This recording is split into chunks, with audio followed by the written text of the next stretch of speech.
دیہات میں اکثر چوریاں ہو جاتی ہیں، اس لیے حفاظت کی غرض سے اہم جگہوں پر میں نے خود ہی سی ٹی کیمرے فٹ کیے تھے۔ میں نے کوئی چوری نہیں کی۔ چھوٹے بھائی جان، نواب صاحب کا پیٹ بہت بڑا ہے، باقی آدمی تو ٹھیک ہے، میڈم نرین نے کہا۔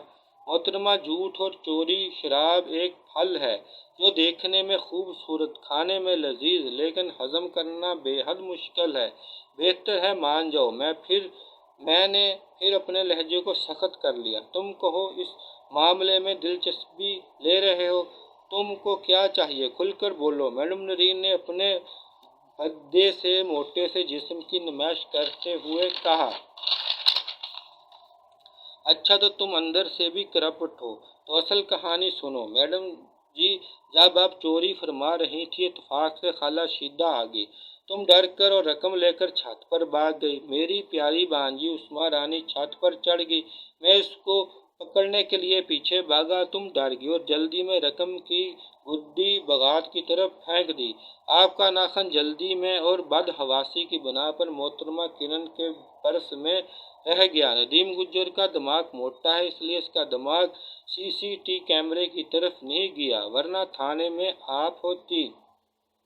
میں نے مسکراتے ہوئے طنز آمیز لہجے میں کہا۔ میری بات سن کر میڈم نرین کا چہرہ دھواں دھواں ہو گیا۔ عثمان حیدر بھائی، تم میرے پیارے اور سکے بھائی ہو، مجھ سے غلطی ہو گئی، معاف کر دیں۔ پھر میرے پاؤں پکڑ لی اور رونے لگی۔ ارے یہ جوتے کرائے کے ہیں، تمہارے موٹے تازہ پرس میں کتنی رقم ہے سچ سچ بتانا، ورنہ میں جامہ تلاشی دوں گا۔ میں نے میڈم نرین سے دور ہٹ کر اطمینان بھرے لہجے میں کہا۔ 1,00,000 روپے ہیں۔ پھر پرس کھول کر 1,00,000 روپے میرے حوالے کر دیے۔ پرس میں موجود چیک بک میں نے دیکھ لی تھی۔ تم نے خالہ شیدہ پر جھوٹا الزام لگایا، یہ 1,00,000 روپے اس کا کفارہ ہیں۔ پھر آپ نے اس کو تھانے بھیجا، اس کا کفارہ 20,00,000 ہے۔ چوری والے 10,00,000 باجی کرن کو مل جائیں گے۔ چیک بک نکالو اور اس پر 20,00,000 روپے کا چیک کاٹو۔ میں نے اطمینان سے کہا۔ 20,00,000! تمہارا دماغ خراب ہو گیا ہے، اتنی رقم تو میرے اکاؤنٹ میں نہیں ہوگی۔ میڈم نرین نے پھر جھوٹ بولتے ہوئے کمزور سے لہجے میں کہا۔ تمہارا محروم بوڑھا تاجر شوہر ارب پتی تھا، اس کی تمام رقم تمہارے اکاؤنٹ میں ہے، اس لیے آخری بار سوچ لو تم نے کیا کرنا ہے۔ میں نے کہا۔ تم نے 1,00,000 روپے لے لیے، اب میں تم کو کچھ نہ دوں گی۔ میڈم نرین نے ٹھوس لہجے میں کہا۔ ایک لفظ میں پڑھا کرتا تھا، کوڑ مغز۔ کوڑ مغز سوچنے کی صلاحیت سے محروم ہو جاتا ہے۔ اب میں بیگ والے کمرے سے تمہاری چوری کی فلم حاصل کرتا ہوں۔ اس کمرے میں جو سی ٹی کیمرہ ہے، اس کی ریکارڈنگ اس کمپیوٹر میں ہوتی ہے۔ میرے خیال میں بہت ثبوت مل چکے ہیں، میں نے لاپرواہ سے لہجے میں کہا۔ اچھا دکھاؤ اس کمرے کی فلم، میڈم نرین نے کہا۔ میں نے کمپیوٹر کے چند بٹن دبا کر میرے اور نرین کے درمیان آڈیو اور ویڈیو فلم دکھا دی۔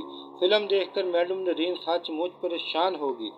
معاملہ تو واقعی بے حد سنگین ہے عثمان حیدر بھائی، میں سچے دل سے چوری سے توبہ کرتی ہوں، کچھ کرو۔ میڈم نرین نے ہاتھ جوڑ کر معافی مانگتے ہوئے کہا۔ چلو مان لیا معاملہ سنگین ہو گیا، تم چاہتی ہو کہ اسے رنگین بنا دیا جائے، لیکن پھر رنگینی کا بندوبست اب 30,00,000 روپے میں ہوگا، میں نے مسکراتے ہوئے کہا۔ 10,00,000 کا اضافہ کس خوشی میں کیا ہے؟ میڈم نرین نے گھاٹ سے لہجے میں کہا۔ ارے پھر وہی کنجوسی، ایک تو تمہاری کنجوسی کی مقدار بڑھتی ہی جا رہی ہے، ہاں یا نہ میں جواب دو، میں نے درشت اور غصے بھرے لہجے میں کہا۔ ٹھیک ہے، میں 20,00,000 کا چیک کاٹ دیتی ہوں۔ 20,00,000! کیا تمہارا دماغ ٹھیک ہے؟ کہیں آثار قدیمہ کے کسی کھنڈر سے تو نکل کر نہیں آئی؟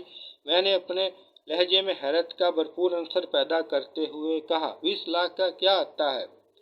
بس یہی ہے، اور نہیں دوں گی، میڈم نرین نے سخت لہجے میں کہا۔ چلو تم بڑی بہن ہو، تم سے کیا بھاؤ تاؤ کرنا، لکھو چیک۔